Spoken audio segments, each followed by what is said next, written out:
Our story of Lublin starts with the first newsreel pictures of the Polish Committee of National Liberation. This committee, formed on Polish soil, is recognized by the Soviet, while Britain recognizes the Polish government in London, a divergence yet to be reconciled. But of course there's only one view, and that's shared by all the Allies, about the brilliant work of the Red Army in its capture of Lublin.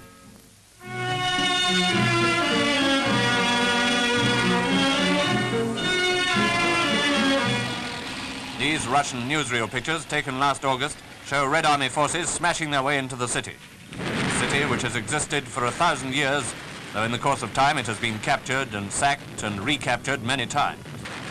Now the Russians fight for its liberation from the gross barbarities of German rule.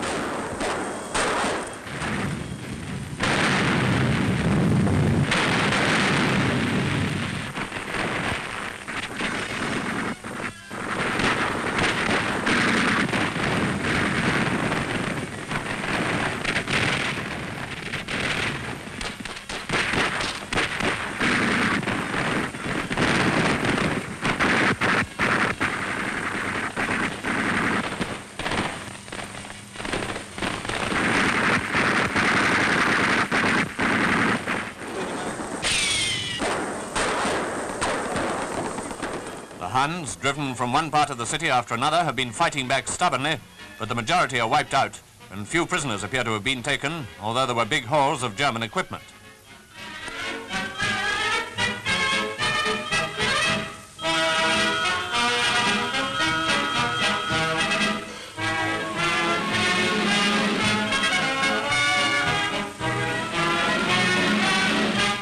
As we watch the people of Lublin cheering the liberating forces, among whom were units of the Polish army as well as Polish partisans, we see all the now familiar signs of rejoicing in a newly freed city.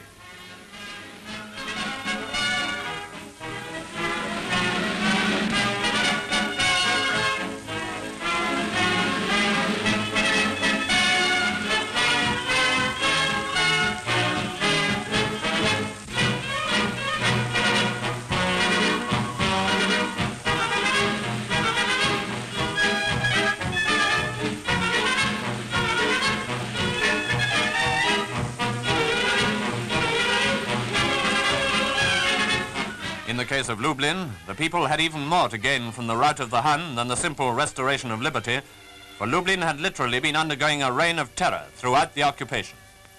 The most cruel deprivations, starvation and sadistic tortures, ruthless deportations and mass murder, Lublin ranks high in the long list of atrocity cities. The castle, for example, had been used as a prison, and within its ancient walls, Hitler's new order had been at work. Orgies of primitive savagery too appalling to describe had taken place, and the Gestapo's culminating cruelty, the shooting of 700 Polish people, men, women and children, was perpetrated at the last moment before the town was set free. A newsreel in wartime tells war news, and that isn't always what you'd call entertainment exactly. The truth about the Germans, however, must not be withheld, and this is what happened in Lublin only a few months ago. There's not the slightest doubt that if Hitler had got across the Channel, it would have happened here. We, who have escaped a good many of the horrors of war, must never forget that these things happened. Certainly the people of Lublin will not forget.